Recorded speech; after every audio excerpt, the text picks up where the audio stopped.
ሰላም ተመልካቾቼ እንዴት ናችሁ? እኔ ደህና ነኝ እግዚአብሔር ይመስገን። ዛሬ ይዤላችሁ የመጣሁት እንደዚህ የተጠበሰ ዶሮ ቆንጆ የሆነ ጣዕሙ የሚጣፍጥ ዶሮ አብረን እንሰራለን።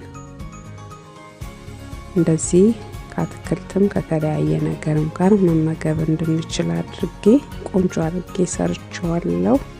ተወድታላችሁ ብዬ አምናለሁኝ። አሁን ወደ ዝግጅቱ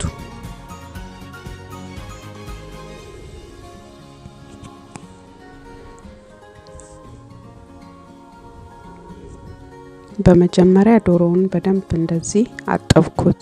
በደንብ አጥቤው ቆረጥ አደረኩትና አዘጋጀሁኝ። አሁን የሚያስፈልገኝን ቅመሞች ጨምራለሁኝ። ቁንዶ በርበሬ ጨመርኩኝ። ጨው የሚበቃኝን ያህል እዚህ ጨምራለሁኝ እና ፐርሲል የደረቀ ፐርሲል እንደዚህ ጨምርበታለሁኝ።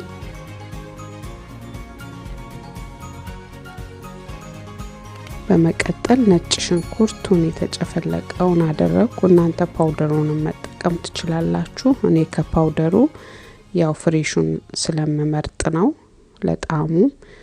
እና በደንብ ዶሮን ታሽቶ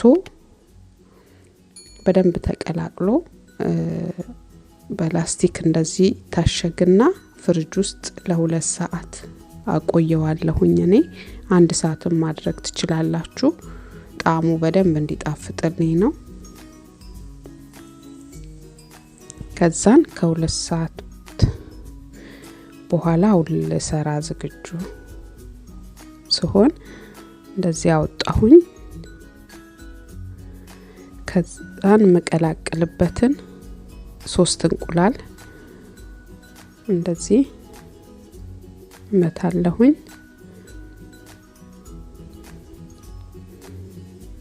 ይሄ የምታዩት ካቻፕና የሚያቃጥል ሶስ ቀላቀዬ ነው ያዘጋጀሁት። እሱን እንደዚህ 2 ማንኪያ በቃ 3 ማንኪያ የሚሆነውን እንደዚህ ጨምርበታለሁ እንቁላሉ ላይ። ከዛን ግማሽ ሲኒ የፈላ ውሃ ጨምርበታለሁ። ስቀላቅለው እንዳይወፍርብኝ በደንብ እንዲዋሃድልኝ። አሁን እንደዚህ ሁሉንም በደንብ አድርጌ ካዘጋጀሁኝ በኋላ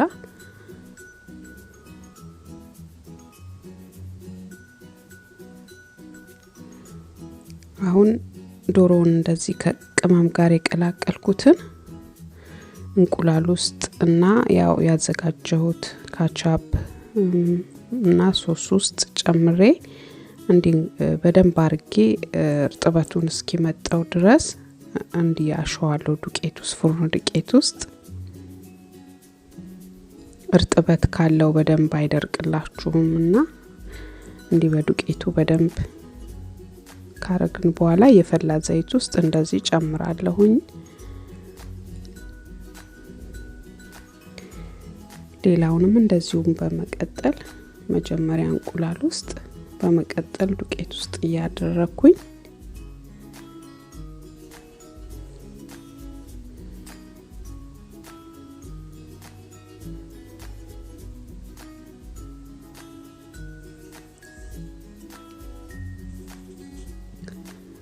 እንደዚህ ጨምራለሁኝ። ሁሉንም በዚህ መልኩ ከጨመርኩኝ በኋላ ቀስ እያልኩ እሳቱን በጣም ሳላበዛው ቀስ እያልኩኝ ጠብሳለሁ። በደንብ ድርቅ እንዲልልኝና ከሽ ብሎ ቆንጆ ጣዕም እንዲኖረው ቀስ እያልኩኝ ለሰስ ባለ እሳት ጠብሰዋለሁኝ። ማለት ከቅመሙ ጋር አንድ ላይ ተቀምጦ ቆንጆ የሆነ ሲጠበስም ቆንጆ የሆነ ሽታ አለው።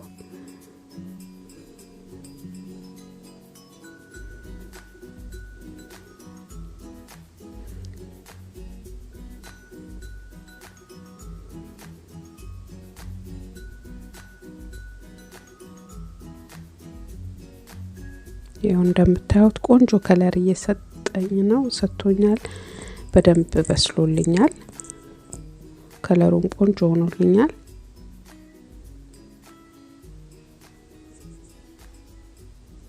አሁን አወጣዋለሁ እንደዚህ ሶፍት አዘጋጅቻለሁ ይክችን እሱ ላይ አደርጋለሁኝ ዘይቱን ትንሽ እንዲመጥልኝ ለማመገብ ከማቅረብ